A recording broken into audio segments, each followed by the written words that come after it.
Good afternoon, everyone, and welcome to Wokingham. And you will see that I'm not Mary Templeton. Mary sends her apologies. We have Councillor Pennell in her place. Welcome to you. We hope that Mary is soon back with us and fully recovered by the Christmas. I've got apologies for Susan Hannawell and Susan Parsonage and Mary, obviously. Are there any others? Don't believe there are any more, Chair. Item, item 2 is minutes of the previous meeting, which was on the 15th of September. And also, we've got minutes for an extraordinary meeting, which was held on the 13th of October. Those have been circulated previously. Everyone happy with those minutes? Yeah. Thank you. Sting? You're proposing. I was merely proposing them, not objecting. Happy to second it, yes. That's great, thank you. So, moving on to item 3, declarations of interest. Are there any matters on the agenda that anyone needs to declare an interest for? No? No declarable interest, thank you. So, on to item 4, urgent business. I'm told there's none. Yeah, that's correct. No, there are no urgent items of business. None raised from the floor? No, thank you. Item 5 is the update from the Berkshire Prosperity Board, including the work stream summary, which was circulated to us in the paperwork. So, I believe that Claire is going to present this, or are you, Paul? Yes, thank you, Chair. Sorry I can't be in the room. I'm actually in about 3 meetings at once at the moment, so apologies. So if just give an update on the 6 themes and then also just an update on the LVEP. So if we can move to onto the first slide. The first one here is social, accessible and affordable housing. So there was a meeting held between the leader, Stephen Conway of Wokingham, and Susan Parsonage as Chief Exec on the 8th of December. And I do understand that Homes England are on the agenda to talk to the board today. There was also an operational meeting held, and we are arranging a session to be held at West Berkshire with the Berkshire authorities and our RSL partners and other partners. And that's being arranged for the new year. I'm just waiting for Lee Dillon's office to come back and confirm his attendance, because he is part of the select committee which is looking at housing, and will be able to take back any issues to that select committee that are raised at that particular session. So that's in the process of being arranged at the moment. The Housing Officers Group has met a number of times, and they're looking at focusing their energies on how they can work together jointly to address some of the social affordable housing issues that we're all experiencing at the moment. And also some consultancy advice has been commissioned, really looking at the feasibility of what projects could be taken forward through a mayoral strategic authority, really focusing on Berkshire, not necessarily the Oxford geography, and what solutions that they can come up with. So we'll be interested to hear, following the discussion at this meeting with Homes England later, about what can be taken forward through that. Moving on to the next slide, please. Claire, if I could just stop you there, because I think Stephen wants to come in, and I'll stop you, I think, at each theme Okay, in certainly. case there's any questions. Thank you, Dexter. Thank you, Claire. It's not a question, Claire. It's just I thought I should just very briefly update the board on what happened on that meeting in the 8th of December. Andrew was there as well. And it was, I think, a successful meeting. We learned a lot about the priorities of Homes England. We'll be hearing more about that later on when they give their presentation.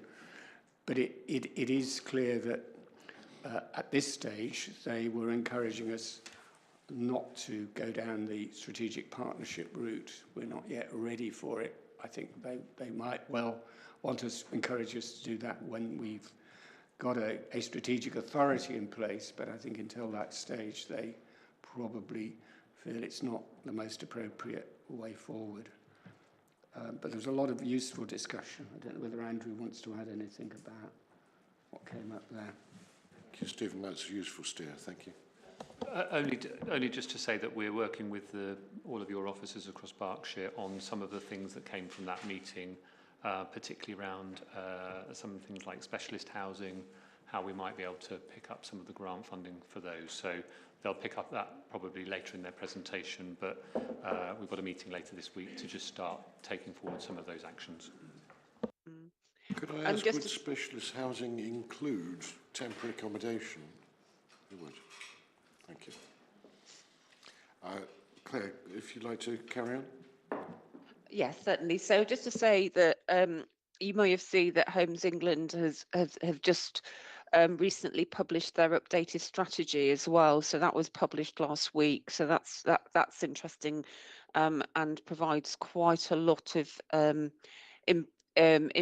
useful information around their funding, their focus over, you know, as a result of them restructuring and really focusing on a changed approach, really. So that's useful, I think, as to provide quite a lot of context, and I'm sure that they'll be speaking about that today. So then moving on then, if I may, to the next area, which is health, I think. Yes, thank you. So the DPH for Wokingham came and spoke to the place directors at their last session, basically giving an update around Connect to Work and their input into that, and also talking about the changing focus of the ICB onto neighbourhoods. And my understanding is that the guidance, which is long awaited, has not yet been issued, and Andrew may be able to give an update of the timing of that. But I think that councils across Berkshire are all considering what those neighbourhoods could be, but obviously awaiting the guidance to be issued. There was also a reference to a toolkit that had been developed by mayoral combined authorities, and that was shared with the place directors. And I think across a number of councils, and Bracknell in particular, shared the e-learning, the health in all of our work.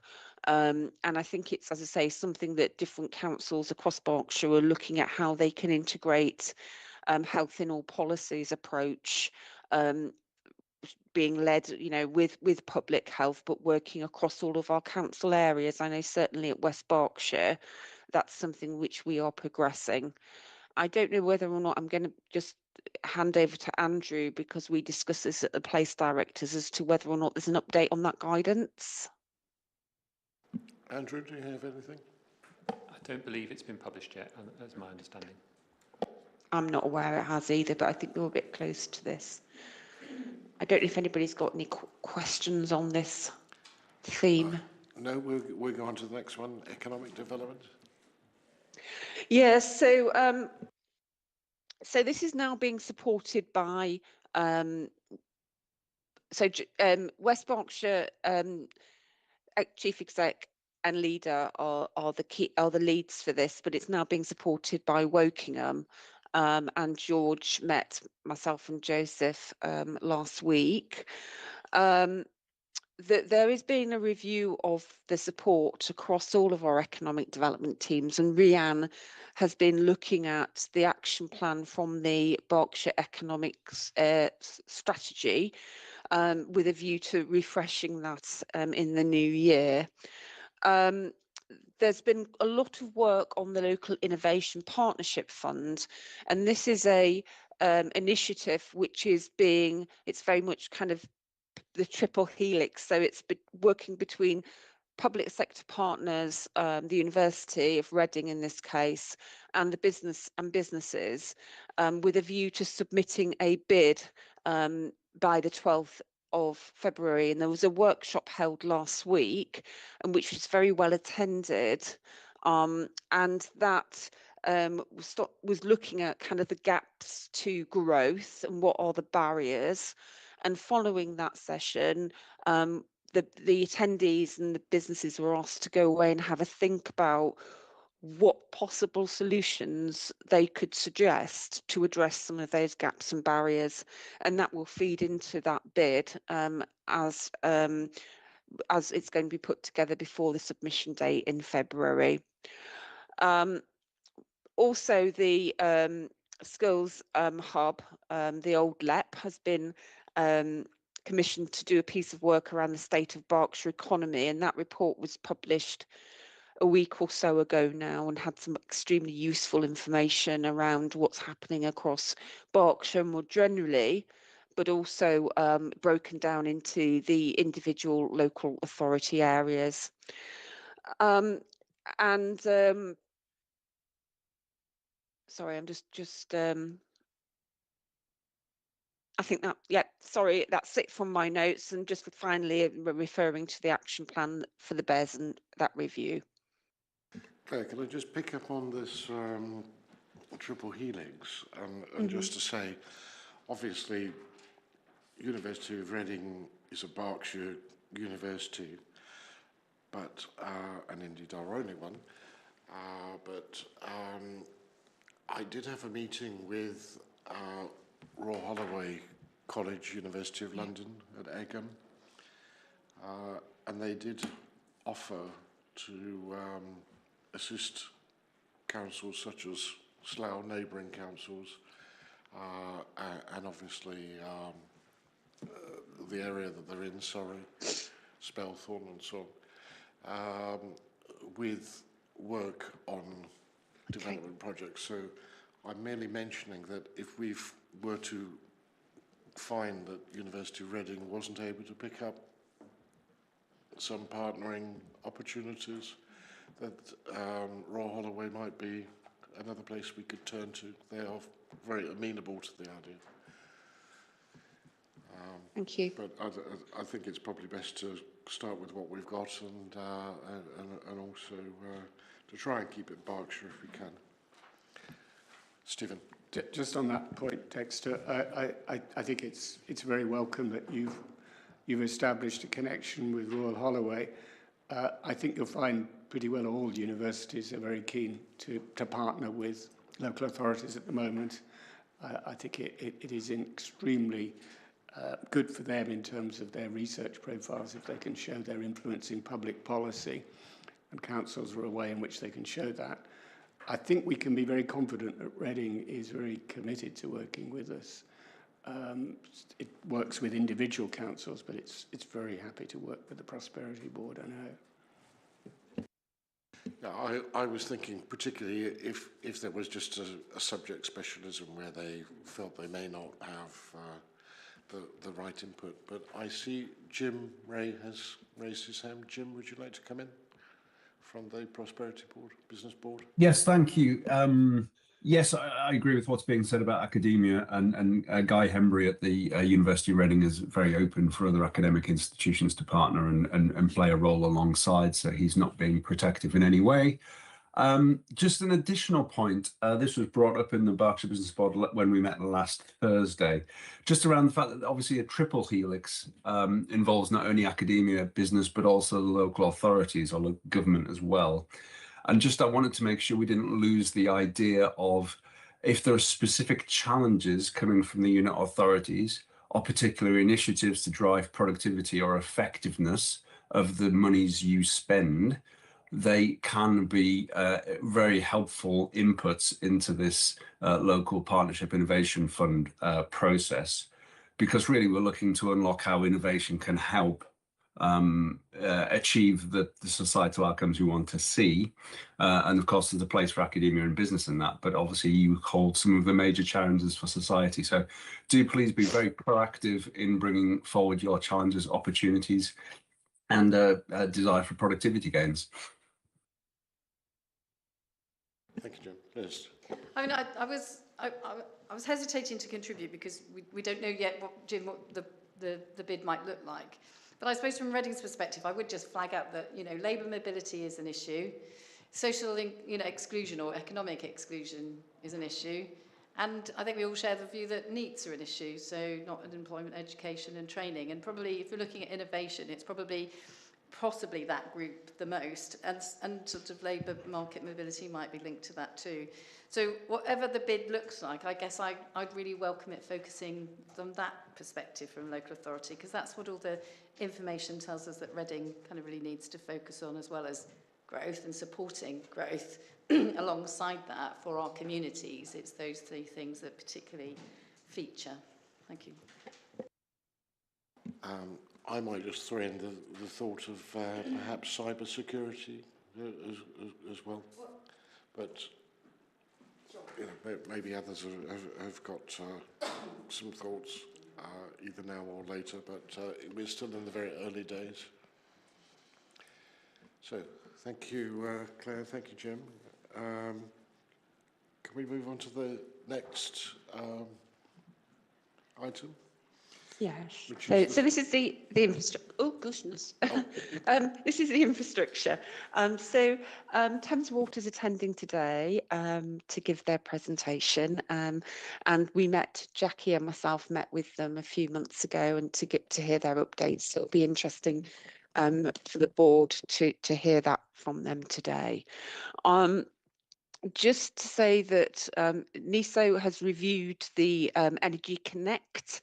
So this is looking at the prioritisation of at a national level of links into the grid, and they have completed that process. Now, at the moment, I have only seen the headlines. I haven't seen the detail of what that prioritisation means.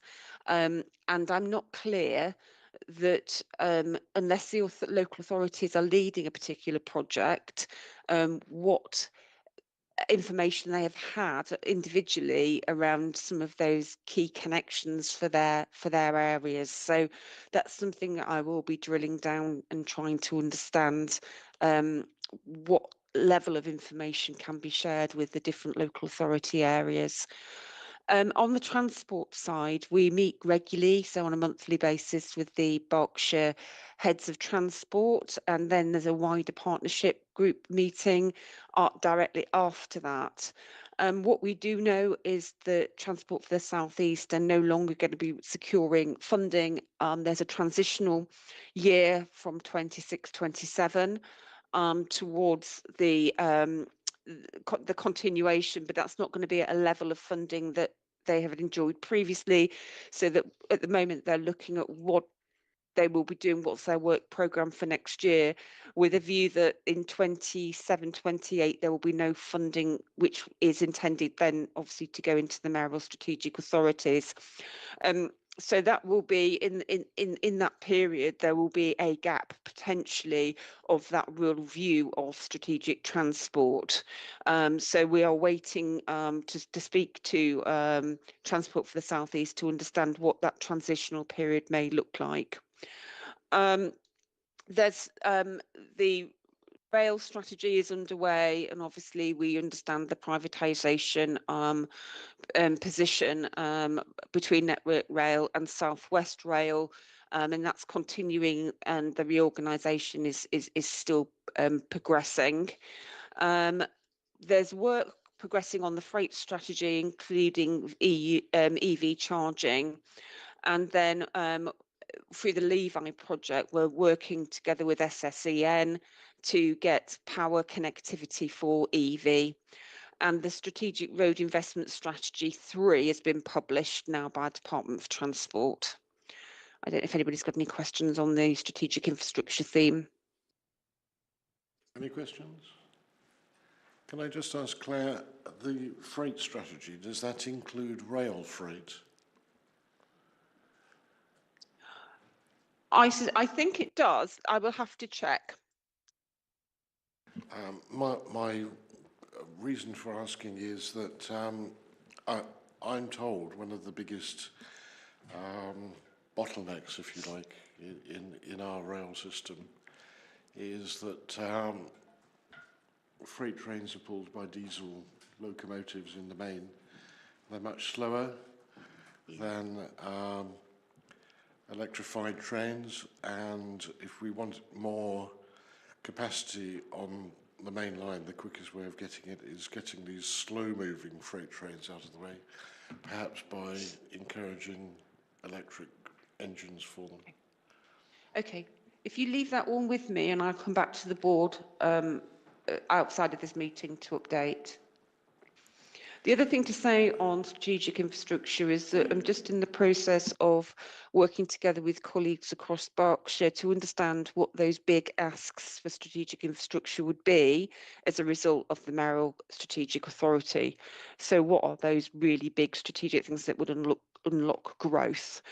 So colleagues from across all of the Berkshire authorities are feeding into me.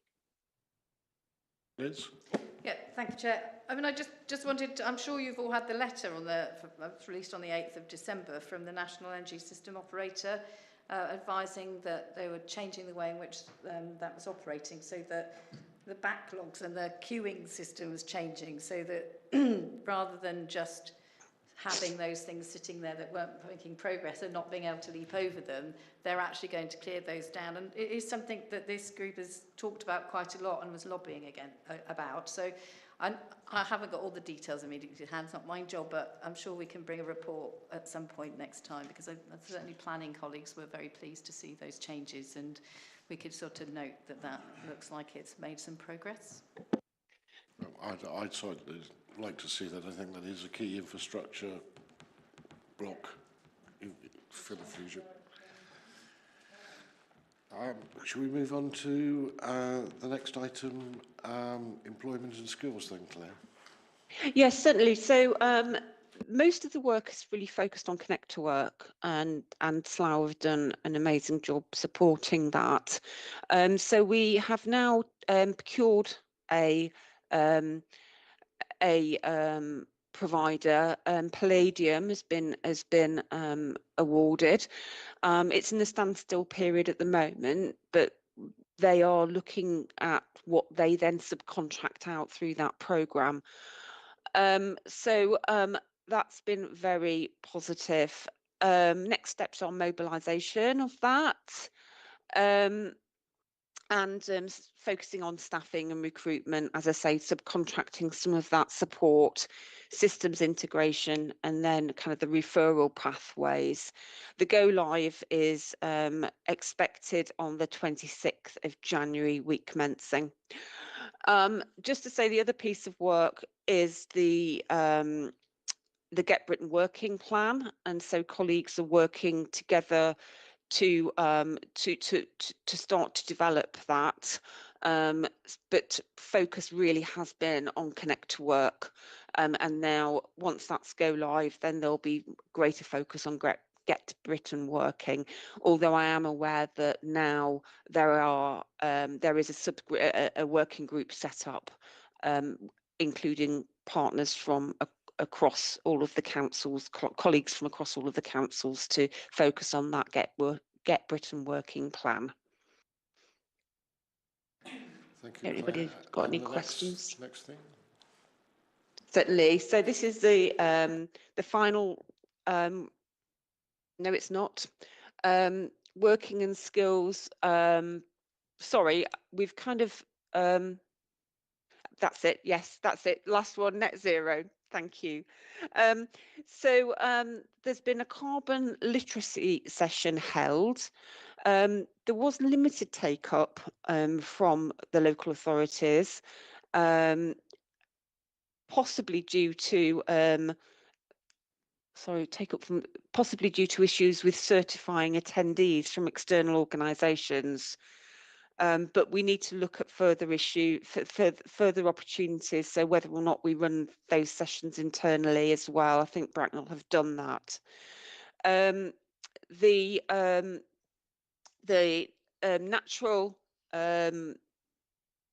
sorry, LNRS. So that's a local natural. Hang on, I've got my complete brain freeze.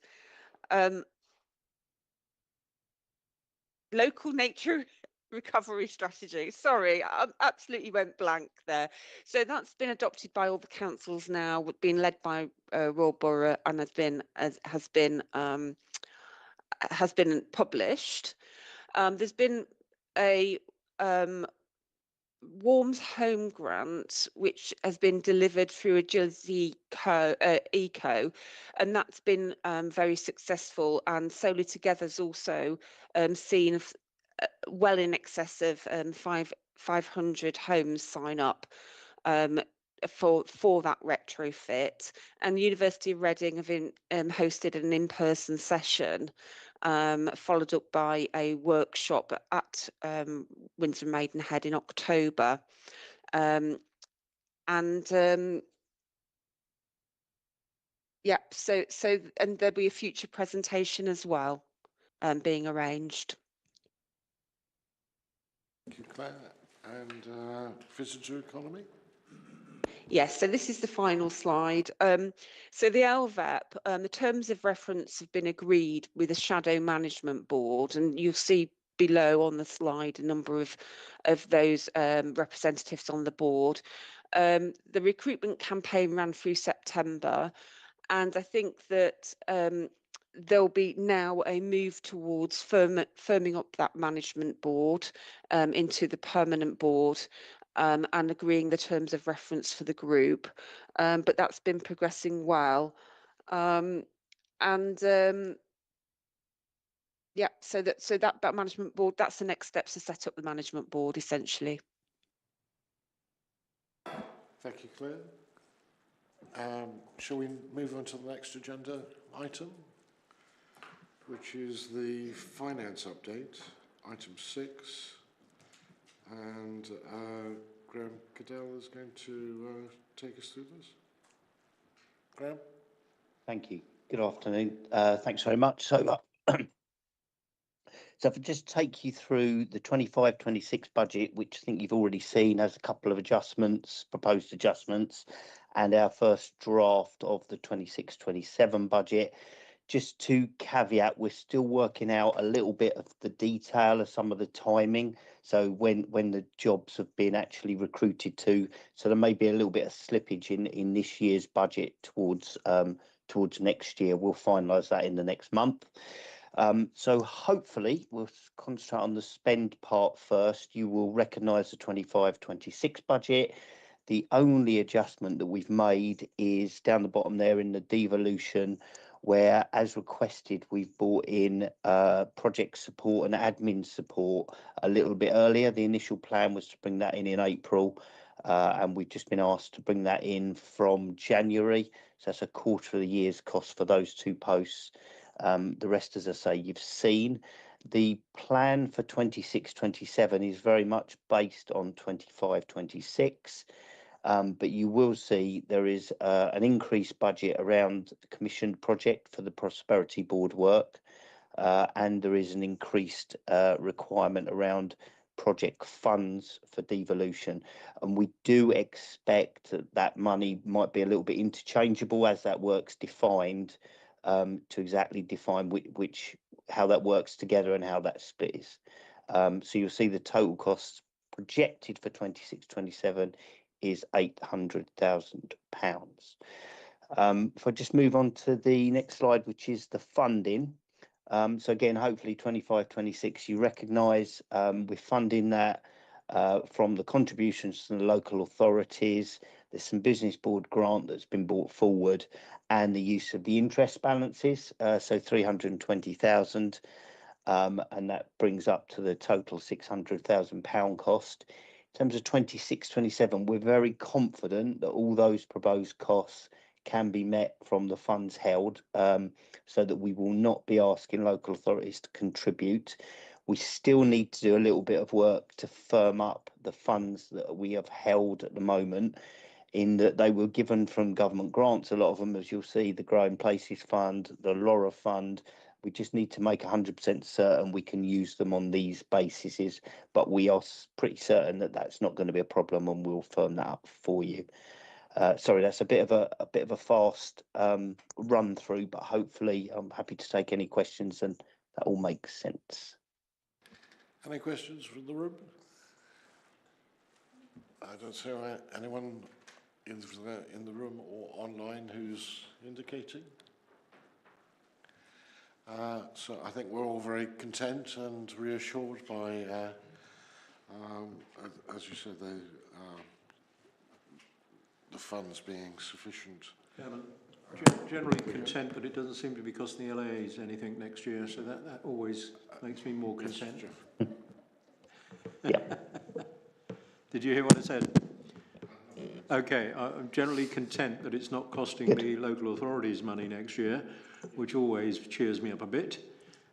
So, yeah, I think support from this corner anyway. Thank you, Chair. Thank you. We all share that. And Stephen?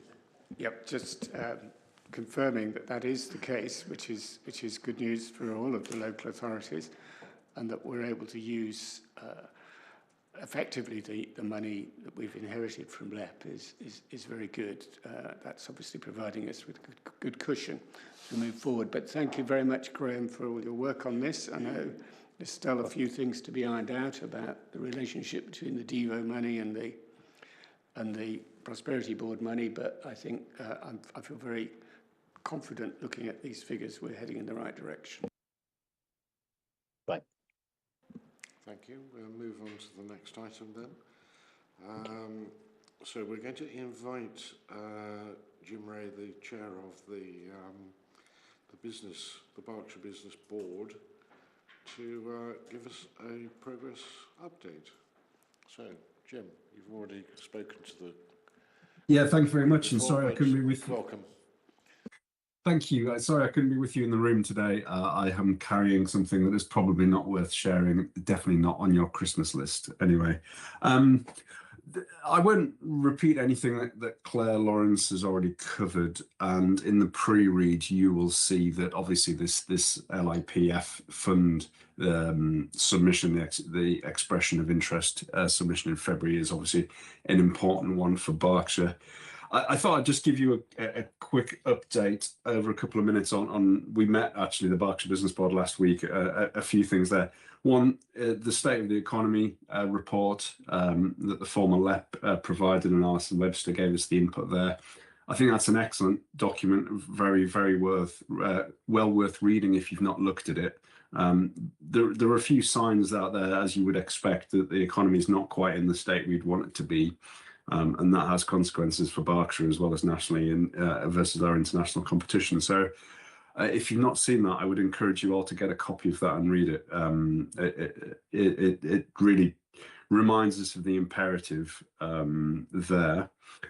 We also had Paul Patterson with us talking about devolution, which was helpful, as well as a session on the local skills improvement plan. I concluded the meeting by having some reflections from the team actually on 2025 that I thought would be worth relaying to you. Firstly, I think lots of positive energy in the room, recognising the Berkshire Business Board was new, came together in 2025, and the team really want to help and help move forward economic growth. The second one, I think, and an ask for the Berkshire Prosperity Board really here, which is this LPIF expression of interest. We feel is very important. We want to back it as a Berkshire Business Board, and we'd encourage you to think collectively as unit authorities, as the Berkshire Business Prosperity Board, how can you not only approve whatever expression of interest gets developed, but also actually how can you go further than that and show your strong support for it and be proactive in terms of hopefully us getting some means there to help drive innovation in Berkshire. And then the third thing that the team really relayed was a strong desire for closer working with you in 2026. We sometimes feel a little bit at arm's length in the Berkshire Business Board. It's good to hear talk that Claire mentioned about an action plan and revising an action plan in terms of economic growth in 2026. I'd love us to find better ways and closer ways of working together and driving positive change together. And then just before I break for questions, just a couple of thank yous really. Thank you to all of those that participated in the Berkshire Business Board in this year. A big thank you to Nicola Penfound from Bayer, who's the vice chair, who's really been an amazing asset this year and very, very helpful. Actually Frances Campbell, since she came on board as a consultant helping the Berkshire Business Board since about August, she's really helped us accelerate progress. So some thank yous there. With that, I'll stop and just see if there's any questions. Thank you, Chair. Thank you, Jim. Any questions for Jim? Steve? Thank you, Jim, for that report. I just wondered what, in practical terms, you would like the Prosperity Board to do to express this strong support for the bid.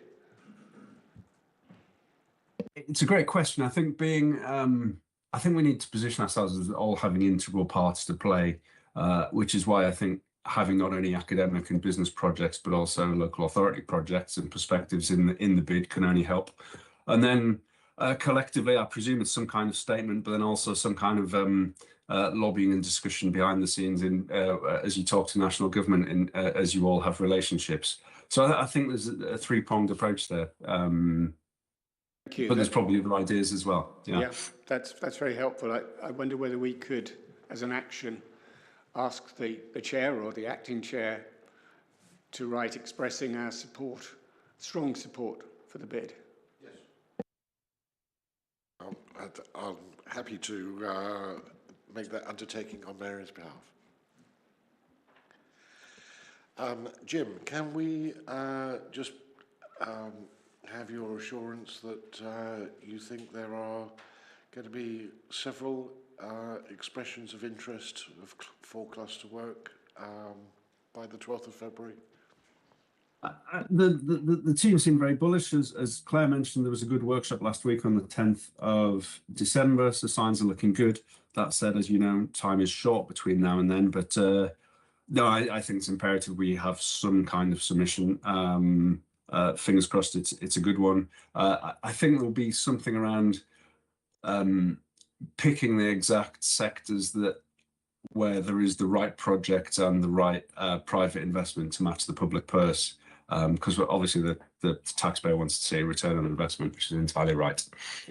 So some work still to do, but yes, I've got a good degree of confidence. Yes. Thank you, Jim. So I think we're going to move on to the next item then. Thank you, Jim. And the next item is the Thames Water investment programme. So we have some guests from Thames Water. Would they like to introduce themselves and take us through the presentation? Thank you. Shall I go first online? Hi everyone. Sorry I couldn't be with you today. I'm Tess Fayers. I look after all of our waste and bioresources outcomes and our division across Thames Water. I am unable to join you today because I am in one of our sites dealing with an employee relations issue. So I'll hand over to my team. I believe Leo and Zach are there. Thank you, Tessa. Thank you for that, Tess. Hello, I'm Zach. I'm one of the system plan leads for Thames Water. So if you wouldn't mind just going on to the next slide for me. So we'll just we're going to condense it down because I realise we're short of time. So we're going to go through our waste investment programme. If you wouldn't mind going to the next slide, please. So bit of facts behind it. So in Berkshire, we have over 5,000 kilometres of wastewater network. We have 725 pumping stations and 50 sewage treatment works. And you can see how that's split out in that table there. go on to the next slide for me, please. So that's how it's represented on the map. So each one of those dots represents sewage treatment works. There's 50 in total, and 41 of them are receiving investment in the next 10 years. Next slide, please. So that's broken down into three key areas. So we're addressing capacity now, we're improving quality for the future, and we're addressing storm overflows. So for addressing capacity now, we have our waste asset assurance programme. So that's targeting at making sure that we have our sites compliant with their environmental permit. We have our growth programme, which is concentrating on delivering short-term growth. For improving quality for the future, we have the WINEP, which is the Water Industry National Environment Programme. So that's focusing on enhancing what's discharged to the watercourse. So for example, that can be something like reduce the amount of phosphorus discharged into the river. Then we also have the IED programme, which is focused on, which is the Industrial Emissions Directive. So that's focused on reducing the impact on the environment from emissions from our sludge treatment centres. So that's to land, air and water.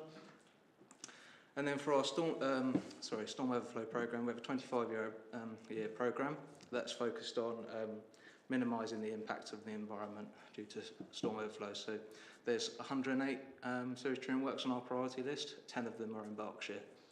And then as part of our storm overflow programme, we're looking at infiltration management, and it's looking at the network as a whole, the system as a whole, to try and narrow down where we can reduce those storm overflows as best as possible.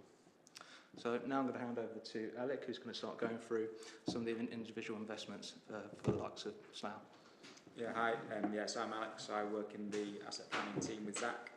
I'll just run you through what's going ahead at Slough. So we've got quite a lot of investment at Slough Sewage Treatment Works, about £130 million in total. So we've got a WINEP scheme, which is to reduce phosphorus content in the final effluent. We're increasing the flow to full treatment from 1,150 litres per second to just under 1,400. So that's the amount of treatment that gets full treatment at the site. We're reducing the ammonia from 3 milligrams per litre to 1, and we're also reducing the biochemical oxygen demand as well. There's a WAP scheme at the site. That's the Waste Asset Assurance Programme that Zach just mentioned. We're also making upgrades to the sludge treatment centre at the works, because the site receives sludge from other treatment works across the region, and there's some new sort of regulations coming out in the Industrial Emissions Directive, so we're required to make upgrades. So yeah, we're in the final stages of sort of putting together scope for those works. And we're also replacing 2 rising mains in the Slough area, Oakley Green and one in Datchet. Afternoon everybody, my name's Leo, I'm also an asset planner. We're in Thames Water, covering the Kennet and Pang regions. So I'll be going over our investment plans within Reading. So Reading local planning area is served exclusively by Reading Sewage Treatment Works, which itself is receiving upgrades across the treatment process. The upgrades are both compliance driven, in line with our Waste Asset Assurance Programme, but we've also got upgrades focused on improving the quality of our treated effluent in line with WINEP regulations, namely the reduction of the phosphorus content in our final effluent to 0.25 milligrams a litre. Pointing towards the network, we also have plans to replace a kilometre or roughly a kilometre of pressurised sewer main between Bennett Road and Reading Sewage Treatment Works. This is in line with our pollution incident reduction plan to reduce the overall risk profile of the company in terms of pollution or polluting events. We've also got plans to upgrade add 50 metres cubed of storage volume at 3 Mile Cross in support of development and growth in the area. If we can move to the next slide, please. So I'll also be covering some investments within West Berkshire. There are 33 treatment sites in West Berkshire local planning area with lots of work planned. So in the interest of time, I've selected a few examples of upgrades that we've got planned in the region. So first of all, we have 2 storm outfalls within the East Shefford Sewage Treatment Works catchment, which have been highlighted as priority sites for a reduction in storm overflows. This is in line with government targets set by DEFRA, namely the Storm Overflow Discharge Reduction Plan. We've selected these interventions to discuss specifically as they highlight a key challenge in the region, which is elevated groundwater and the subsequent impacts that has on our assets and our customers and the environment. Groundwater infiltration has been identified as a key driver of storm overflows at within this region, which is the Lambourne Valley. Therefore, solutions are looking at the catchment holistically. So network lining to eliminate infiltration is a serious consideration as a solution. This is also true for a number of sites, primarily within West Berkshire, due to the geology of the land. If we can go on to the next slide, please. And we are really keen, as part of the wider storm overflow programme, to try and address these issues at the root cause, which for many of the sites within West Berkshire is the impact of groundwater levels rising and the subsequent groundwater infiltration into our network. I'll now be handing over to Alice. And if we could skip to slide 13, please. So, could we at this point take a question? Yes. Sorry, I just had a question. Apologies. Sorry, I just had a question. I noted the £1 billion over 10 years, and I can see that you had specific numbers against each of the slides and the different interventions in the areas. I'm just curious about the time frames of when those projects are happening. And it would be, you know, are they 10 years' time or are they tomorrow, I suppose? And also what the impact of those things are on the particular area. You have pretty much preempted what I was about to say. Oh, okay. So, if you're coming to it, don't worry. That's fine. Thank you. That's okay. My name's Alice Keeping. I am the Local Engagement Manager for South Thames Valley. There are a few faces I know around this table. If not, you've probably received an email from myself. I am the dedicated point of contact for councillors and MPs across Thames Valley, South Thames Valley. Your question around some of the particulars, we are still in the process of being able to give that information line by line. In fact, some of my colleagues are actually in meetings today discussing how we create that in a way that's digestible to our stakeholders and to our customers, so that you can see the length of time some of these things are going to take, when we might be starting, when we might be finishing, and what that impact is going to look like. As soon as all that information is in that public digestible format, we will share that link with you. It looks like it will probably be either through an individual document or part of our website. But as soon as we have line by line, we can share it with you. If there is anything specific, then by all means, send it my way, and then I can put it either through Tess and these guys to the business. And if we've got the details, we're more than happy to share them with you. But when we do, we will. I think we'd all appreciate having a little bit more detail as to when things in our area might be happening. I know Stephen would like to come in. But you partially answered my question, because I was going to say I have a fairly detailed question relating to a Wokingham Borough Council specific issue. I don't really want to kind of ask you that now, it would just bore everybody else. But if I can make sure that you get that and yes, you can respond. I will pass you my email address as I leave, that and you can contact me directly. Thank you very much. I just wanted to make a more general point, if I may. I mean, nearly all of the Berkshire authorities are going to have really a very significant number of new houses to deliver in the next few years. We have really quite stretching targets. And one of the concerns that is emerging, both from planning inspectors, from housing deliverers and from the general public, is the capacity of Thames Water to actually deliver on the improvements that it's promising in a timely manner, given there have been all sorts of sewage treatment problems in terms of discharges, which have caused a lot of concern amongst the public, as you can imagine.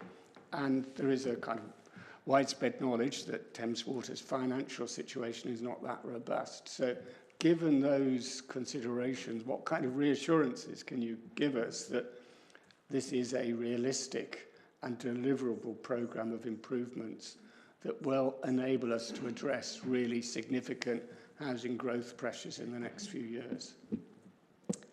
I think I'm going to suggest Tess comes in on this one, if you're able to. Yeah, of course. I guess what we want to reassure you is that every one of these sites is reviewed on a case-by-case basis, and we know that there are certain areas of investment that will be naturally more focused and more significant for many of you in your roles. We receive correspondence on them regularly, and part of the reason why we've chosen to sort of double-click onto some of those examples is because we know that Slough in particular is an area where there's big growth plans, and we know we need to upscale our investment there, and that investment is actually starting now. There's works on site now and that will be going on for a number of years in order to make all of the improvements that were outlined. Similarly, we know that there are public pressures on some of the sewage related issues in the East Shefford and Lambourne catchment areas, which is why it's important to us that we share plans with you. You're right to highlight the concerns that you've got around Thames Water's situation. It's widely reported in the press, so I don't need to probably tell you what's happening, but you'll be aware that at the moment we're at a relatively delicate stage in conversations between a number of our regulators and the consortium that is proposing the takeover of Thames Water from a shareholder perspective.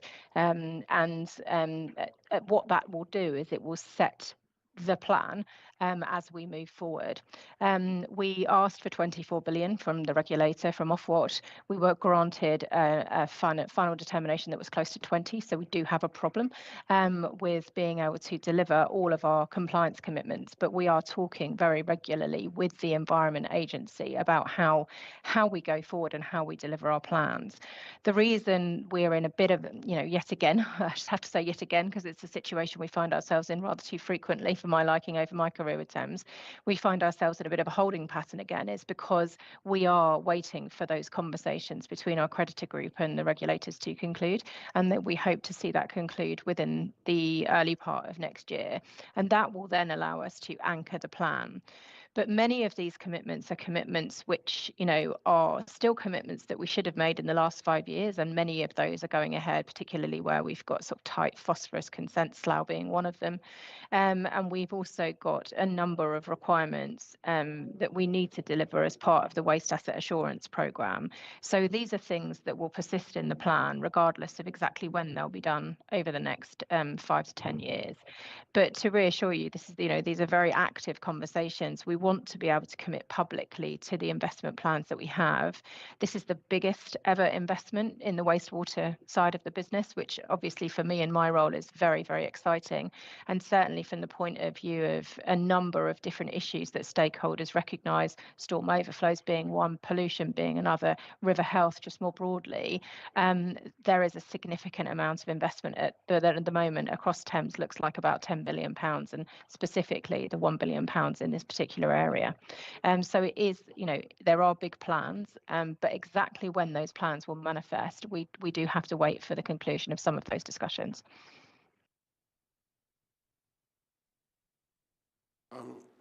Can I open it then to general questions? I think we had one further slide. I was just going to say, just to add, because I think it might be useful, there are a few slides which obviously there will be information in there. You can have a look at that. If there are any questions that come out of it, please let me know. On a topic that you were talking on earlier, we actually thought it might be helpful to share some of our employment figures around where we employ some of your residents. So if you just pop onto the next slide. There we go. So there's some headline figures of our employees in the board's area. So 1,790 direct employees in the area. Supply chain, that is much more. So the current headcount is 9,000, and as we head through this business period, we're looking at 16,000. Our apprentices are currently up to 260 from just 20 in 2020. Our apprenticeship programme will be launching in the next couple of weeks, and that will be for apprenticeships starting next summer and into September, and I will share that information with yourselves afterwards. And the last one, you were talking about that your sort of untapped pipelines for talent. So 20% of our BAU recruitment is now filled through some of those untapped talent pipelines. So priority talent groups, community partnerships, recruitment processes through looking at our early careers apprenticeships, but leaders in different skills that we can bring in. So if there's anything you would like to discuss, I can put you in touch with someone at Thames as well. Thank you. I take questions then. Yeah, thank you. Stephen Evans from Windsor and Maidenhead. My question was about pumping stations and addressing storm overflows. It'd be helpful to know if you're able to tell us which of the 10 sites in Berkshire, where they are as referenced in the slides, and what criteria you use to prioritise that investment, because I certainly know in Windsor and Maidenhead a number of pumping stations aren't able to cope when there is a storm event. So in the event in January 2024, a number of pumping stations failed, certainly the one in Old Windsor, the one in Cookham, and I'm sure there were others. So it would be helpful to know if they are getting investment and how that investment is prioritised. So I think to split your question in two, I think in terms of the full list, we can provide that after the meeting. But to answer the second part of your question regarding the prioritisation, this is an exercise that's undertaken based on EA guidelines, and it's based largely on the impact to the receiving watercourse. Some watercourses within the UK are more sensitive due to them being chalk streams, for example, or kind of areas of natural beauty, etc. And those are the schemes, or those are the locations that have been highlighted as priority investment sites within the next 5 years. So we have regulatory output dates, so we have dates that you can find online that are kind of stipulated to us from the EA to say when we have to complete these schemes by, and our aim is obviously to kind of prioritise these, get them done within the next 5 years, in AMP8 as we call it, and then the programme actually extends up to 2050. So we are doing an exercise of investigations, which is going to look at the rest of the non-priority sites to then categorise them and kind of outline our programme over the next 25 years for which ones will be prioritised next, and so on and so forth. If I could just make a build on that, if you don't mind, though, I think what we need to be clear on is the difference between what we might be funding in our storm overflows programme versus those sites where there are resilience issues or hydraulic overload issues. So those that you particularly mentioned, Old Windsor, Cookham, are ones where we know that they suffer from hydraulic overload when the river levels are particularly high, and that would be a separate resilience approach in our funding.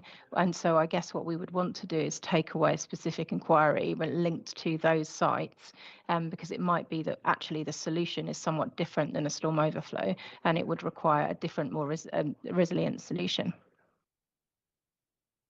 Question from Stephen. Yeah, I think Tessa's to some extent seen what my question was going to be in advance. Obviously, there are other pumping stations where there are problems. Walgrave is a regular discharger of raw sewage into the Thames, causing enormous concern publicly. And I wondered, when you were doing your prioritisation, which is always going to be a very difficult task, I accept that, because you haven't got the resources to do everything at once. But do you take into account population growth as well as the sensitivity of river courses? Because it does strike me that there is a bit of a disconnect here between the planning system, which is producing great demands for additional sewage treatment and water, and a system that doesn't seem to be fully in sync with local plans, their development and development pressures. I don't know whether you're able to offer a bit of reassurance on that. Yeah, certainly. So when we actually go through the planning process, we do look at the local plans and we consider the growth anticipated within a region. And the team that are with you today can describe the technicalities of that much better than I ever would be able to. But one of the things we've been discussing with Claire and the team when we meet with the CEOs is to how we can work more closely together on that. Because one of the things that we have recognised is that if we actually were able to collaborate more fully with our colleagues in those planning roles from within the councils, we'll probably be more successful at understanding exactly the sequencing of planning because we take it from a modelled input, and actually having a more joined up conversation on that would be very welcome for all of us. And we did make a commitment when we met at the last meeting to set up a day where we could actually bring our teams together to look at how we could be more sophisticated and deliberate in how we plan together for growth. But otherwise, we do rely on the local plans. We ingest those. We look at those in the context of our modelling and the impact on the watercourse. Now, you've mentioned Walgrave specifically. Walgrave is a site very close to my heart, not always for the right reasons. But if you take Walgrave as for instance, what we would be doing is responding to maybe some of the challenges that the Environment Agency set through the Water Industry National Improvement Programme, the WINEP. So if there were new quality parameters, we would work with them to set those new parameters for each and every site. And so, it could be, and I can't remember the exact detail, but when it comes to Walgrave, at the moment, I had some stakeholders come around there relatively recently. I think there was some concern about some of the current permitted levels of effluent that leave Walgrave, but that's as the permit is now. And so what we would always do is plan to respond to the challenges that are set to us by the Environment Agency through the quality programme, through the WINEP, and we would plan to deliver to that. And so I guess I don't know whether, Zach, you've got any specifics on Walgrave from a quality perspective, but certainly at the moment, we've got a sludge plan for that site, but I'm not sure what's specifically planned for quality. Thank you, Tessa. Jeff? Thank you for the presentation. It's encouraging to see the level of investment. People are crying out for it, and it's encouraging to see what you're intending to do. If I can be a little bit small picture after your big picture, because I noticed on your slides you talked about what could we do, and you were looking for road closures rather than lane closures. You were looking for in business hours rather than outside of business hours. I noticed that. Nobody else has necessarily picked up on it, but I suspect you're talking to our highways department trying to push that, because I can see how it benefits you. And what we have is a funny situation where residents want these things fixed, but they don't want to be inconvenienced. So what we have is a situation where we might be doing, and we've all been there, haven't we? We're doing some roadworks, and in swoop Thames Water or Southern Electric or whatever they're called this week, and so we get a snarl up because we've got planned roadworks and you come in with an emergency. So while you're pressing us to actually provide an easier and probably less costly repair or investment, I'd like you to think about how we work closer together to manage the public expectation, the public inconvenience. I think more work can be done on this. I know you have the legal right to come in and undertake some works, but a lot of it I think could be planned better. And I don't know what other leaders might say in the room, but it is a source of great frustration when our major town, Newbury, but other areas as well, get totally snarled up because you're doing works at the same time we're doing works. And I'm not saying you can solve it in this room, but there should be an easier way, a better way of managing this to help it's not just about some inconvenience for the car user, the traveller. It's about our economies snarling up as well. So not for today, but something we should be looking to work on. So you get a little bit more of what you need, but we get better management, really, of public pathways and roadways through our districts and better public communication so they understand what's going on. Would you like to respond to that? Yes, so I just wanted to clarify that that slide is actually came from our clean water colleagues. Just to take it out of the equation, it is some of those things are really helpful to us. It is not a this has to be done for everything. I spend every working day speaking to your councillors, to your MPs, to your highways colleagues. Ed Day at Wokingham is on speed dial. I am currently meeting him 3 to 4 times a week at the moment on projects that we are working on, and it is colleagues like that we value those connections and those conversations. So please, by all means, I am here, I am happy to speak with them. I review letters, I look at everything that goes out, and we discuss that with your colleagues, but also your councillors. So please encourage any of your councillors, if they do want to help and share what the community are seeing and understanding as well, by all means, I'm happy to have that conversation and get those things working and moving in the right direction if they're not. I had written your name down, Alice.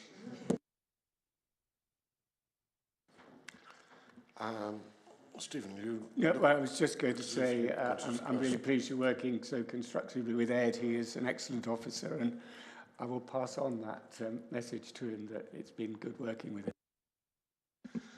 I think all of us would echo what Jeff said there, that there's a certain reciprocity about the relationship that we would like in quid pro quo and so on, and no doubt that is already happening.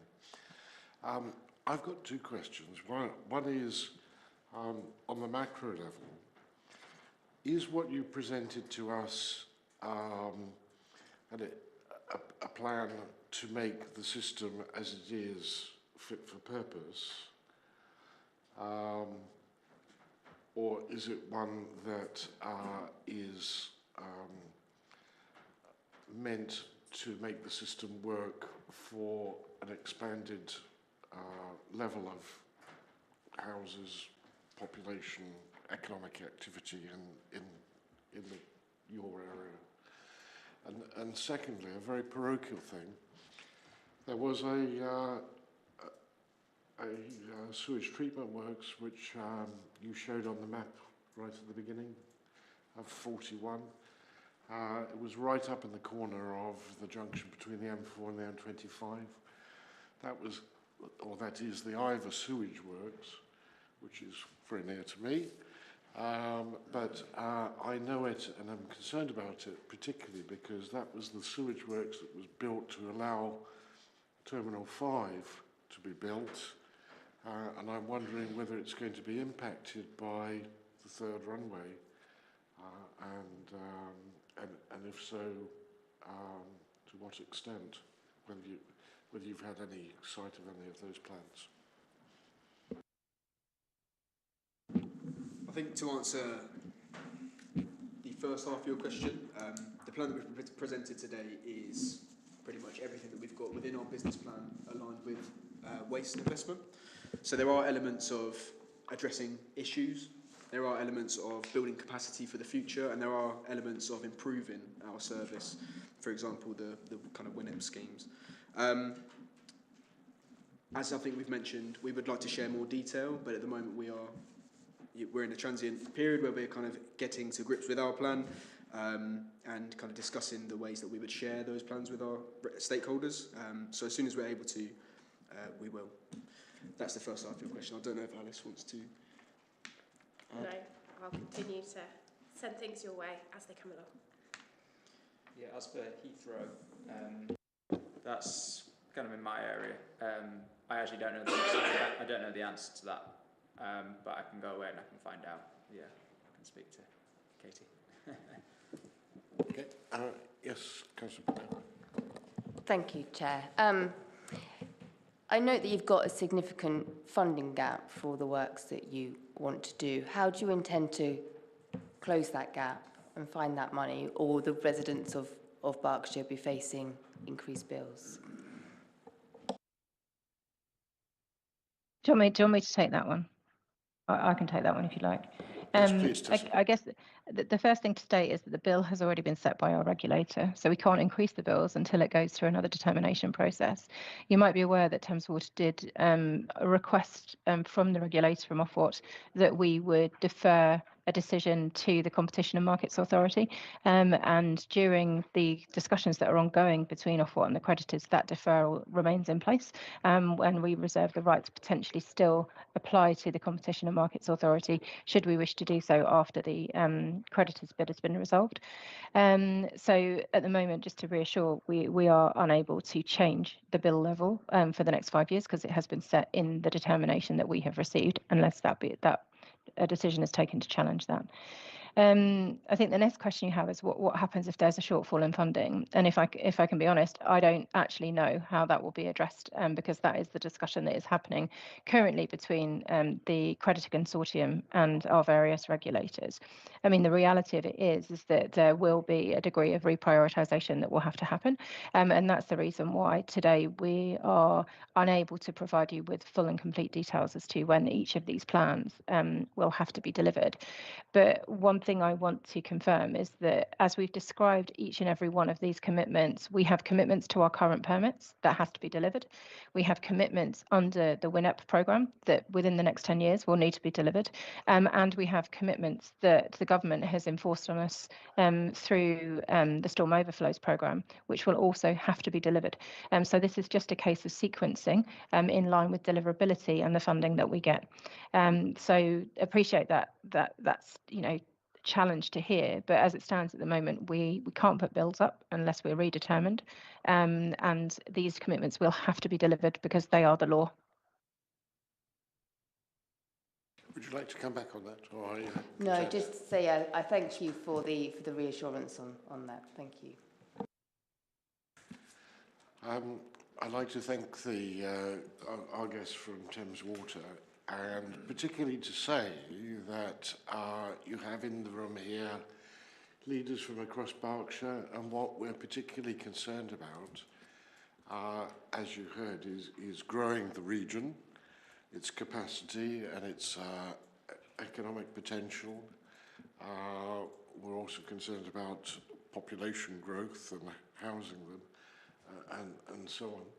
And we very much recognise and would want to address the need to talk with you if there was an issue to come up which looked as if it might become a blockage to future growth, so a sort of choke point in the system. So having the dialogue is really important, and I think we're all anticipating that that would become even more so with the mayoral strategic authority, which, as you will know, is an aspiration which we have now. So with that, I thank our Thames Water colleagues. We've got our Homes England presentation next. Stephen.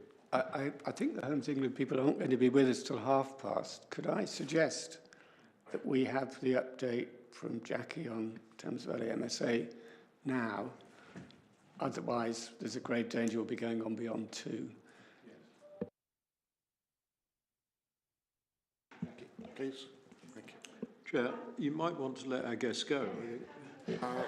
I'm sure they're welcome to stay, but they might want to. Yes, please.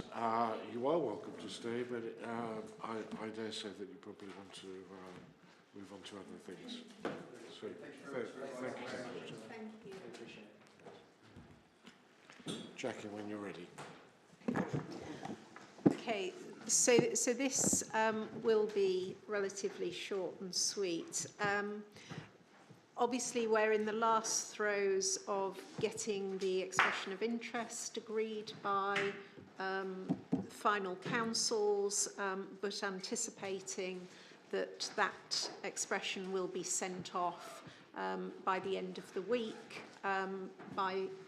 with the letter co-signed by Mary from Bracknell and Liz at Oxfordshire. You will also all have no doubt seen the announcement that the certain of the priority programme authorities have had their appointment or their elections for the mayors pushed back to 2028. And talking to some of the civil servants at MHCLG, it would appear that the new Secretary of State, whilst still very committed to devolution, is wanting to let LGR settle, and for those relationships and collaborative working to be able to be embedded and demonstrated before those mayoral elections take place. Certainly that's what we're being told. We have also had it indicated that ministers are interested in the tracking from LGR to Foundation Authority and then to MSA, again with the view that that embeds this collaborative working arrangement. Now, what we have been told but haven't yet had any detail on is that potentially those foundation authorities would have additional powers devolved to them over and above the current existing arrangements. But it is unlikely we will have any clarity about what that additional delegation looks like until February, so into the new year. From the Thames Valley perspective, I guess therefore a little bit unclear what this potentially means for us, but certainly if we were to continue with the timeline that we had previously outlined, it would mean that potentially we are catching up, so we wouldn't be behind the priority programme in terms of MSAs. It may be that we're on the same time horizon as the MSAs in terms of election of mayor, but that will remain to be seen. I guess equally the devolution bill we're expecting to be passed and become law in the spring. So some things may change within that, depending on the thinking around foundation authorities, and we may need to review our position on that.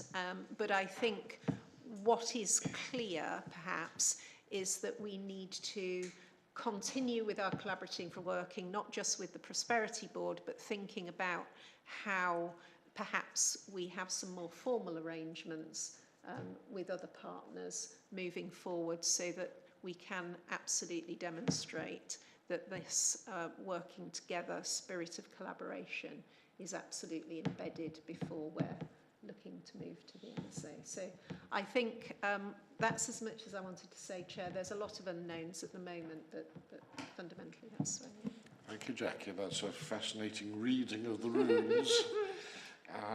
And it probably opens a lot more questions than it answers, but very interesting. Stephen.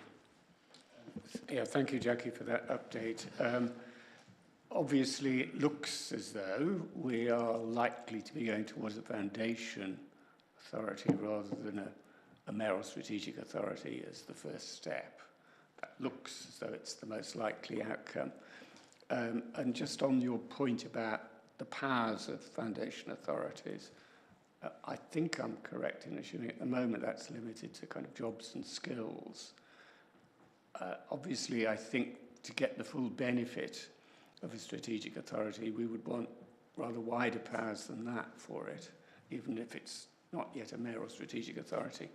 What scope have we got to try and negotiate with government over what powers a foundation authority has? Yeah.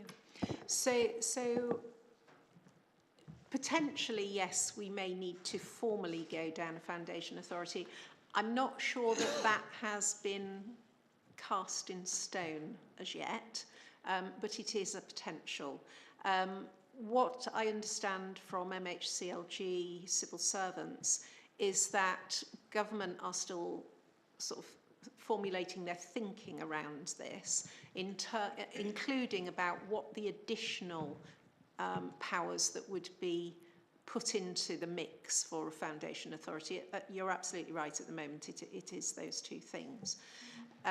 But I think from our perspective, we need to be really clear that actually the real prize we want is the strategic mayoral authority, and what's the best way of getting there. And I think, you know, civil servants said that they would hope by February they're able to give us more of a steer on the thinking of ministers in this space, but we'll see.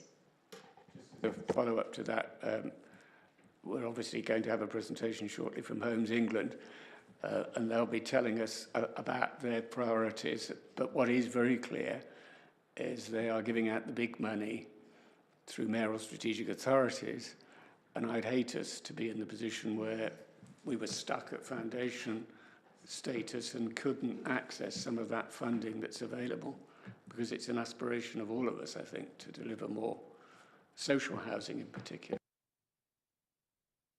We'll go to Liz and then Jeff. Thank you, Chair.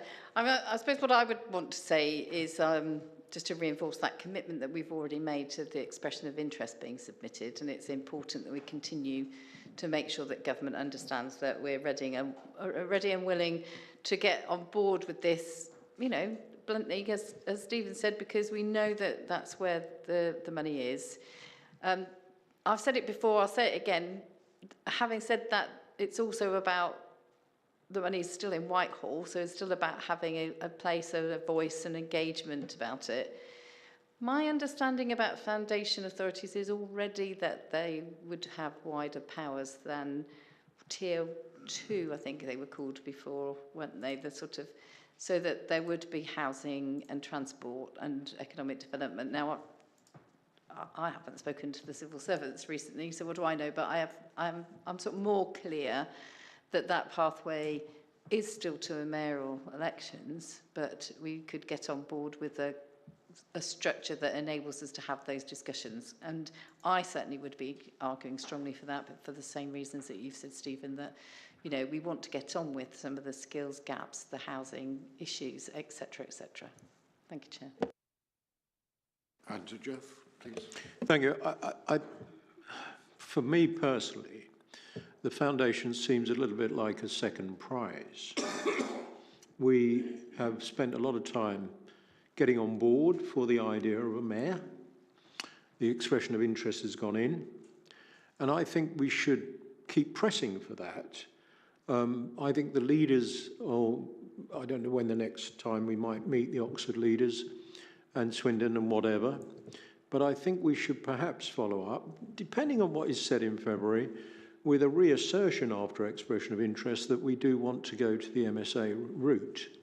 And conclude that as quickly as possible, because it's possible that even though you might get some more powers and perhaps even some more money as a foundation, the government runs out of steam on this and you end up with a foundation and you really missed out. So I'm still of the opinion we press on with the MSA as the result, and we do not blink and say, oh, well, foundation then. Let's not, let's be robust in our commitment to what we've just done, which is put in an expression of interest for an MSA. I think we all agree with that. Yes. Well, I certainly would. Yes, Stephen would. I think we'll. Any other comments that anyone wants to make? Okay. Are we able to go to this Homes England item? Well, we haven't got time for the sandwiches, that's for certain, have we? 4 minutes. Right.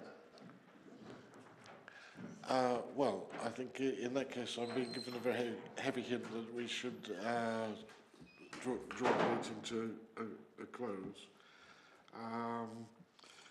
The date of the next meeting is the 16th of March. and Reading have very kindly offered to host us on that occasion.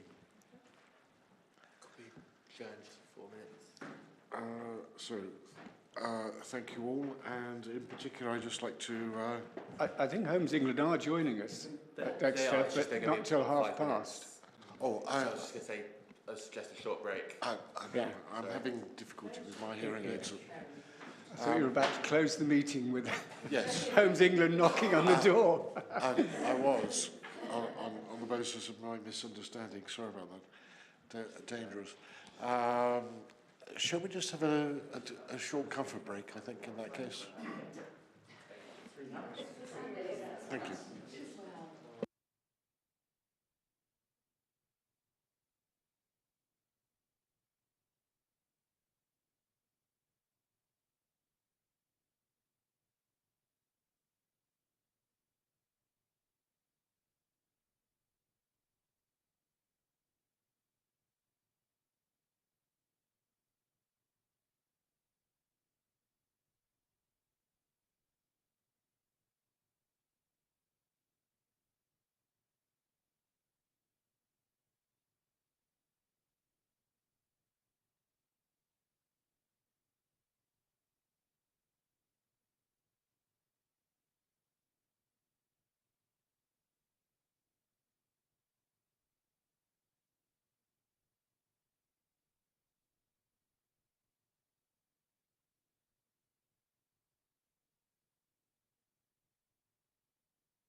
Can I can I call the room to order and just prepare us to restart?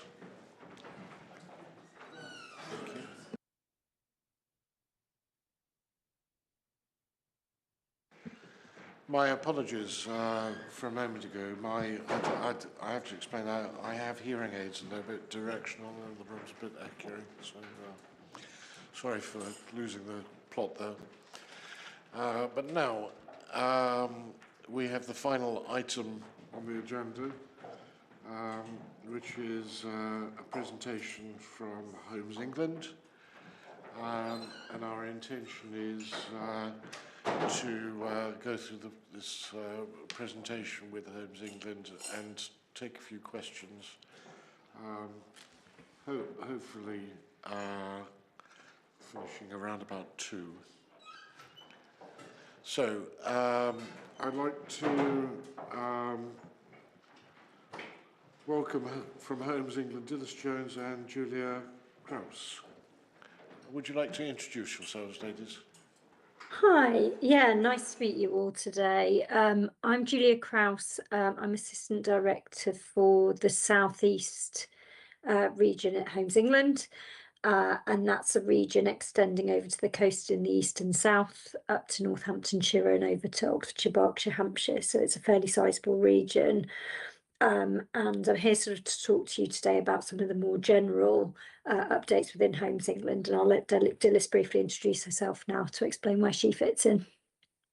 Hello everyone, my name is Dilys Jones and I'm an Assistant Director in Affordable Housing here at Homes England. I lead a national team, sort of 5 regional teams, so one covering that kind of southeast geography. And we work with partners and places to invest in new affordable housing and build that pipeline, and to ensure that we are leveraging in our affordable homes funding to meet that identified local need. And I'll be talking about the new social and affordable homes programme, which we have about to launch and will be open for bidding early next calendar year. Right, could we flip to the next slide, please? So for anyone that isn't familiar with us, we're the government's Housing Regeneration Agency. We have had a very clear direction from the Housing Minister, a very clear mandate around supporting the delivery for 1.5 million homes within this Parliament, and also some very clear direction around supporting social and affordable housing, large-scale delivery, a very encouraging diverse delivery as well across the country. So really clear and really positive for the agency that it's a key priority of the government, and we're sort of very heavily involved in delivery.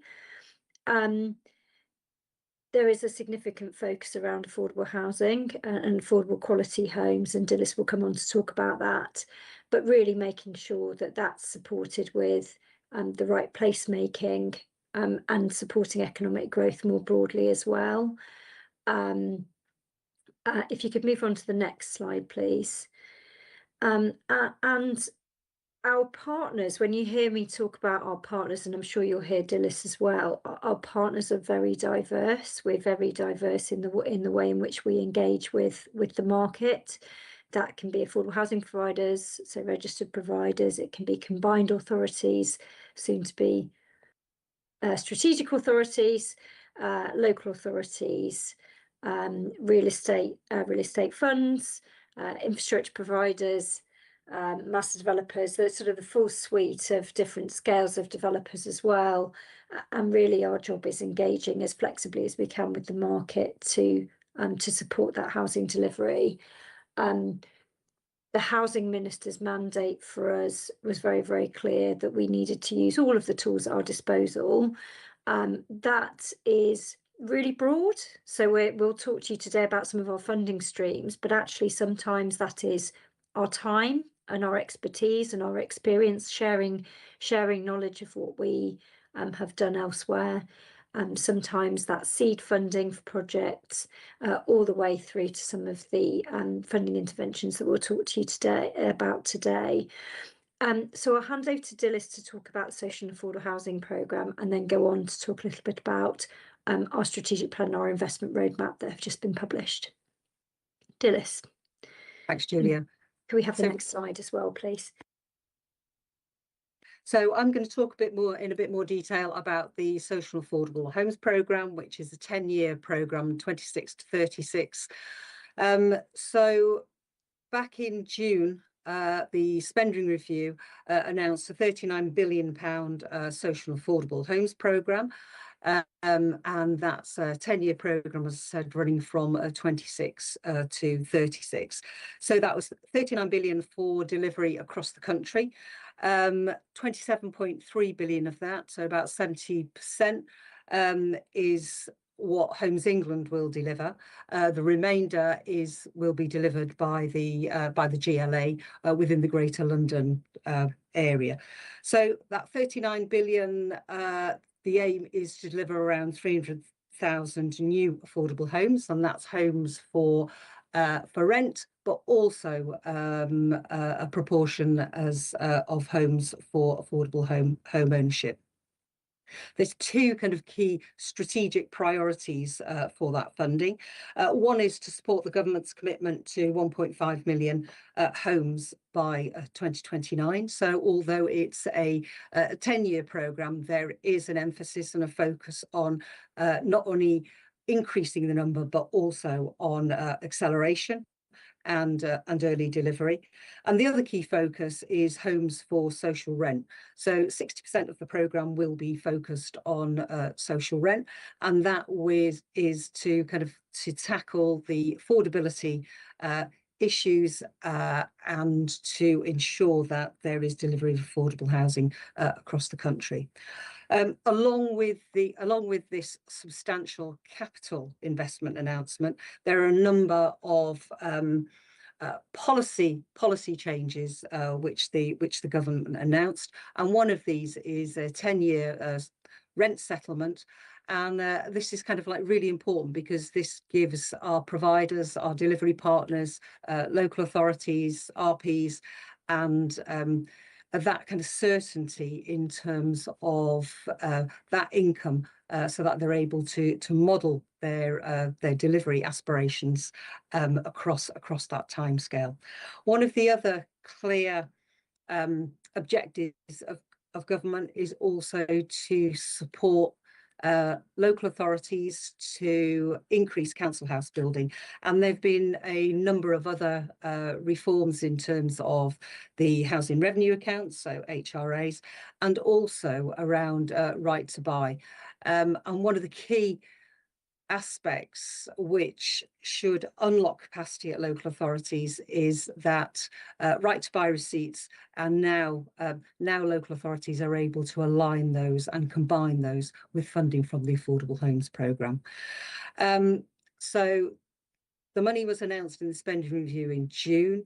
Details in terms of the prospectus we launched, I think that was about a month ago now, and we are working to be open for bidding early in 2026, so hopefully around February time. So a huge amount of work to do, lots of engagement with partners and also with places to ensure that we are looking at those proposals that align with regional and local priorities. You just move to the next slide. Okay, as I said, I mean, this is the funding in terms of 39 billion was part of a longer term plan for housing. So a number of policy reforms which kind of like wrap around that funding. There was announcements in terms of a new decent homes standard. That's kind of very much with a focus on tenant safety. Reforms around right to buy. So importantly, protecting kind of social housing social housing stock, as well as that increase in delivery. There was also an announcement of 2.5 billion of low interest loans in the spending review, and that was particularly focused at supporting other forms of investment to support social housing providers, again to boost their capacity, unlock their ambition, and to be able to deliver against those opportunities. There was also 1 billion of new investments, and that was aimed at accelerating remediation of existing social housing, so enabling social housing providers to be able to access government funding as the private building owners are at the moment. So the government has published that new long-term plan, delivering a decade of renewal for social and affordable homes. And importantly, there are five priorities within that plan. So one is the biggest boost to grant funding in a generation. You know, the amount that's been announced is unprecedented, and also to have that long-term funding certainty over 10 years. There's the measures to increase the sector capacity to enable that new investment. There is also measures to ensure that the stable regulatory regime. There's a focus on council house building, and also there's that focus on a renewed partnership with the sector, all to unlock capacity and get building at scale. If you just move on a slide. I'll hand back over to you now, Julia. Thanks, Dilys. And if we could flip onto the next slide, this meeting is actually quite timely insofar as alongside the Social and Affordable Homes programme that Dilys has mentioned, our new strategic plan and our investment roadmap were published last week, which gives us a really good sort of sense of direction of what the agency's focused on over the next period and what its funding streams start to look like. I should say that the investment roadmap, which I'll come on to, has the prospectus will be published early next year. So there are still some things we don't know in terms of how our funding will be prioritised, but we can sort of talk through the sort of guiding principles of that.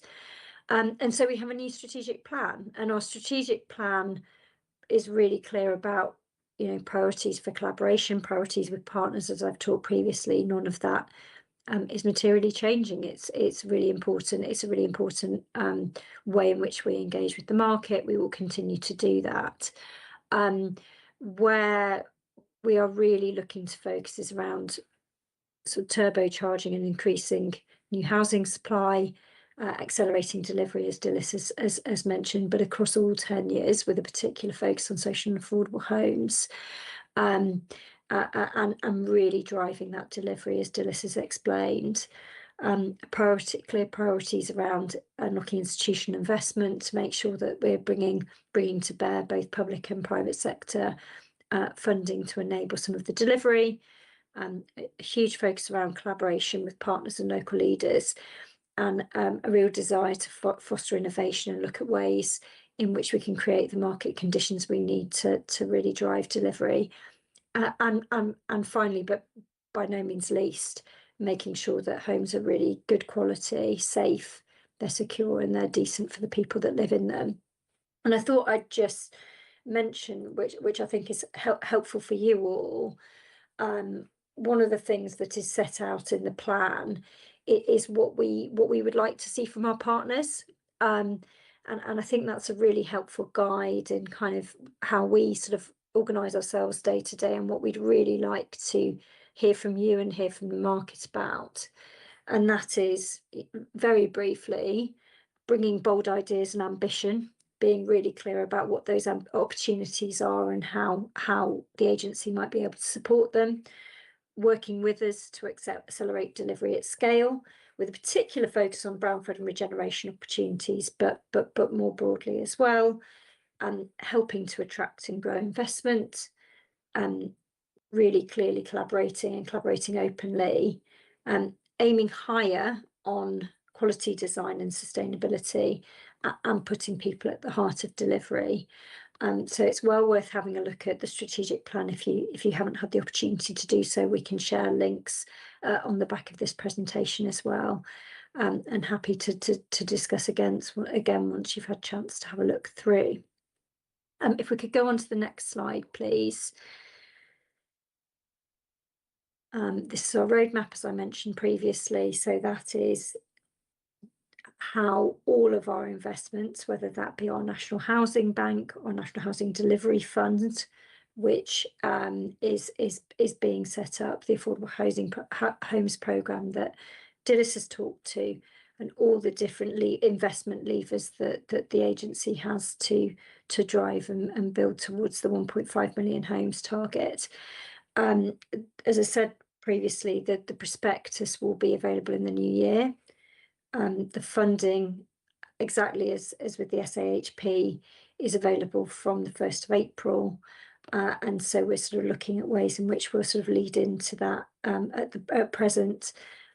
There's a huge amount of focus within the investment roadmap around making sure we're demonstrating value for money, that we're bringing in mixed investment and bringing in public and private investment to do it, being really transparent about how we're going to do it, demonstrating value for money for the public purse, and really driving around the sustainability agenda as well. So there is a huge amount to do, but it's really exciting and really timely that we're sort of having this conversation in terms of those having been published last year. As we go into the new year, we will continue to get a much clearer picture of what the parameters of those new funds will be, and the criteria against which we would sort of look to build those in, but really keen to work with you all to understand, where the opportunities are to drive delivery in the short term, and the longer term, and where we might be able to support you. I will stop there, but thank you for listening, and I'm happy to answer any questions you might have. Thank you, Julia and Dilys. And Stephen Conway would like to ask a question. Thank you very much, Julia and Dilys, and thank you for the meeting you had with Susan and Andrew and myself last week. That was very useful. I just wondered whether, I'm sure you're aware, in Berkshire we have a variety of means of delivering affordable housing. There's lots of different mechanisms, and some apply to some councils, but not to others. And I just wanted to focus for a moment on something that sadly only applies to 3 of our 6, and that's delivering more council housing. 3 of the 6 have HRAs. One of the barriers currently to our delivering more stock for our HRAs is lack of land. Is Homes England prepared to issue grants to enable us to acquire land on which we'd be able to build more council housing? Dilys, do you want to come in first? Yeah, so shall I come in on that? Yeah, I mean, as part of the assessment for affordable homes funding, land acquisition is an eligible cost. Many of our registered provider partners acquire land for their new developments. I absolutely accept that most local authorities have traditionally developed out on their own land, but there is that ability within the grant programme for land acquisition. Obviously, there's kind of, there would need to be kind of value for money considerations, but yes, land acquisition is part of the eligible cost for grant funding. Thank you. Simon. Thank you very much. Thank you for the presentation. Really interesting. A lot of detail there. If we can have the slides, it would be most helpful. I suppose my first question goes to, for areas like Berkshire, the affordable housing, the sort of cover-all affordable housing title, which covers shared ownership, 80% affordable rent, doesn't really pass muster as as useful for a lot of our residents. And so we in Windsor and Maidenhead, and I think across Berkshire, are very keen on pursuing the social housing side of it. I know a former chair of Homes England was emotionally against social housing and promoted shared ownership and the 80% and not the social housing itself. I suppose I'm firstly looking for assurance that that's not the position of Homes England, and you think social housing is an important, if not the most important part of the mix going forward in what Homes England want to achieve. The second question, from the presentation, it gave the impression that it was about delivering the housing target that the Labour government put forward, which is a good thing, you know, I'm not. But we've got a number of schemes where sort of the schemes are being developed at the moment. They're sort of halfway through being built. They might have got planning permission, but now they're not feasible because of increase in building costs. And actually conversion of those private or shared ownership schemes into social housing with a bit of help from Homes England would be most appreciated. So are you only looking at sort of new build from scratch, or that sort of conversion from one to social housing? Is that something you'd also consider? Thank you. Shall I come in first, Julia, and then you might want to kind of like follow up? So in terms of the social rent question, so Homes England are the government's delivery agency. We deliver against government policy. Government policy has directed that at least 60% of the social affordable homes programme is for social rent. We are really keen to work with local partners, so with local authorities, to ensure that what's delivered in terms of the type, tenure of homes meets that identified local need. So that's in terms of the tenure. In terms of that conversion from market sale to affordable housing, we already work with partners and places kind of up and down the country to grant fund additional affordable homes on private sites. The red line for us is we don't fund Section 106 homes. So if homes are being delivered through a Section 106 from that cross subsidy from the private sale, that is outside our funding. In terms of additional homes, though, over and above the policy compliant or what's in the Section 106, yes, we can and we do fund those.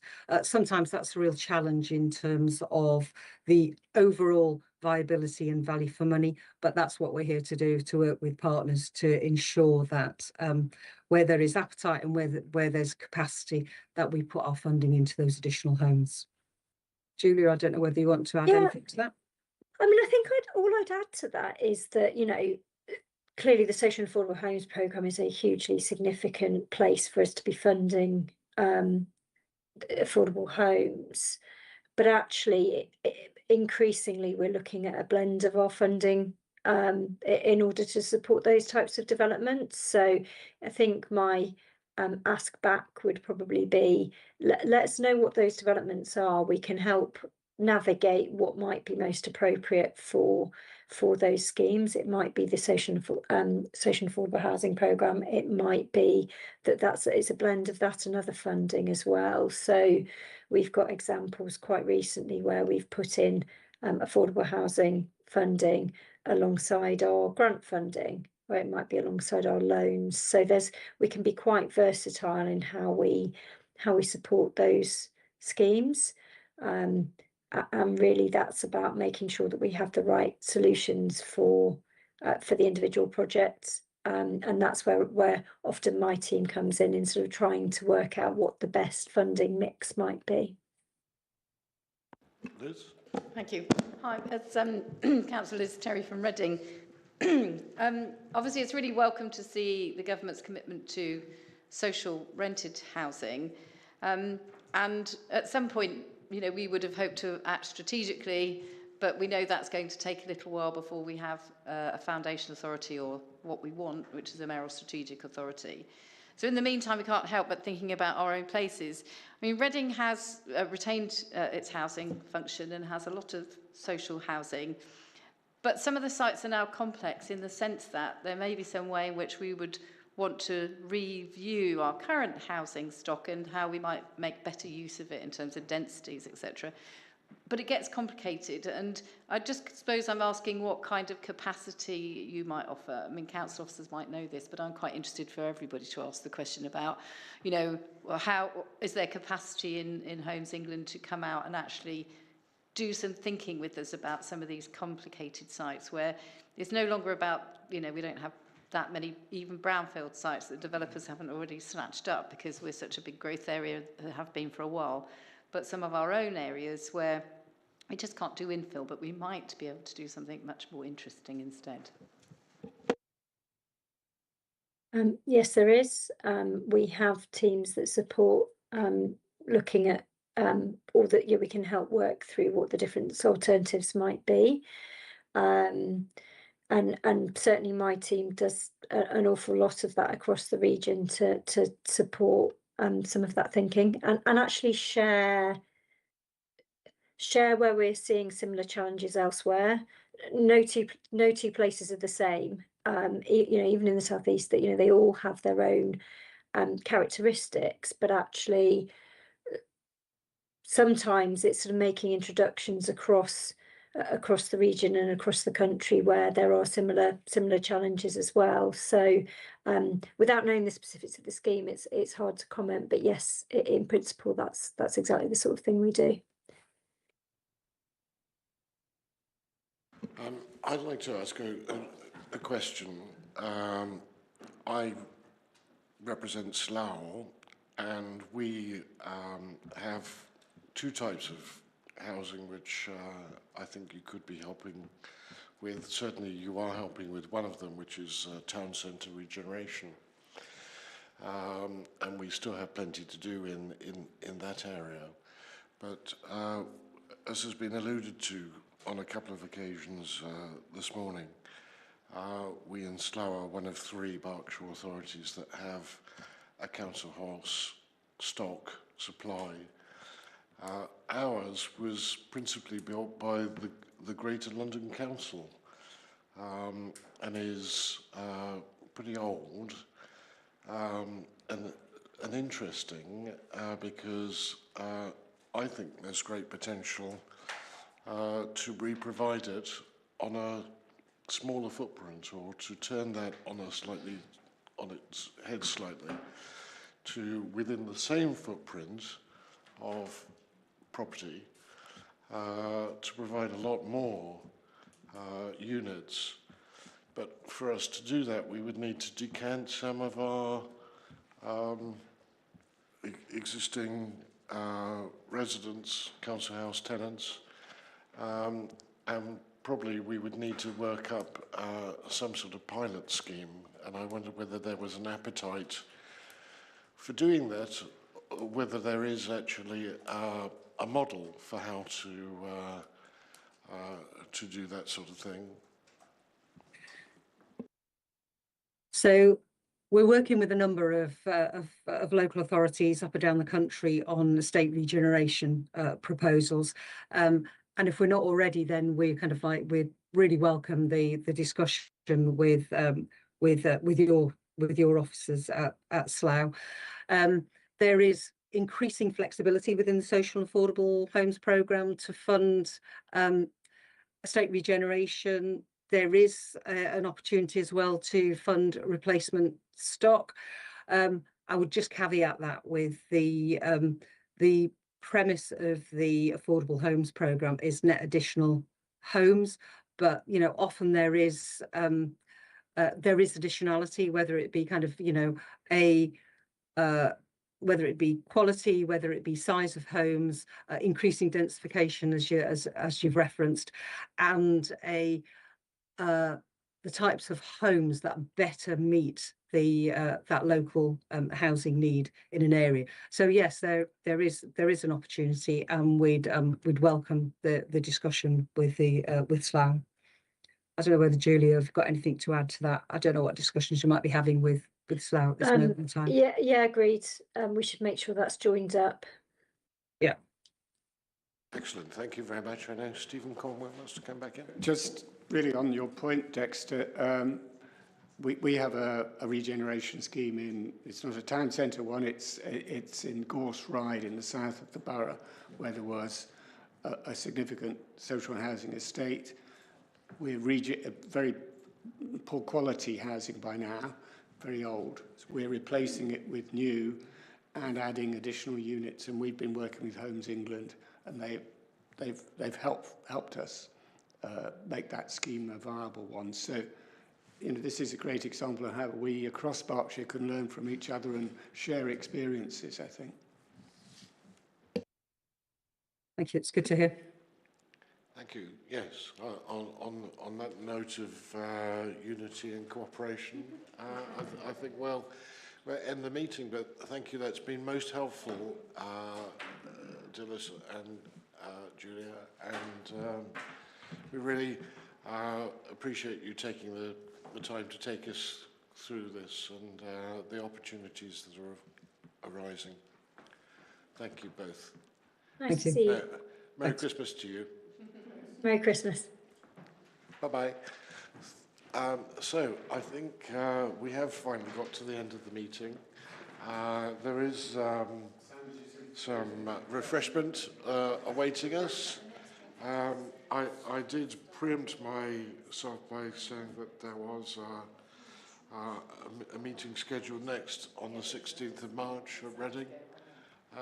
And we all look forward to that. But officially from the chair, may I wish you all a Merry Christmas and a happy and prosperous New Year.